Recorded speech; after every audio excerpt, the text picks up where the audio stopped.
কম বেশি আমাদের প্রত্যেকেরই চিংড়ি মাছ খেতে কিন্তু খুব ভালো লাগে। আর তোমরা কি কোনোদিনও চিংড়ি পোস্ত রেসিপি ট্রাই করেছো?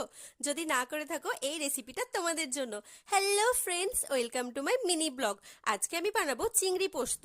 তার জন্য প্রথমেই চিংড়ি মাছগুলোকে ভালো করে বেছে ধুয়ে রেখে দিচ্ছি। কড়াতে নিয়ে নিচ্ছি তেল, তার মধ্যে চিংড়ি মাছগুলোকে ভেজে সেই ভাজা তেলের মধ্যেই দিয়ে দেবো দারুচিনি, লবঙ্গ আর এলাচ। তার মধ্যে দিয়ে দেবো পেঁয়াজ বাটা, একটু কষিয়ে দিয়ে দেবো আদা বাটা, রসুন বাটার কালো জিরে।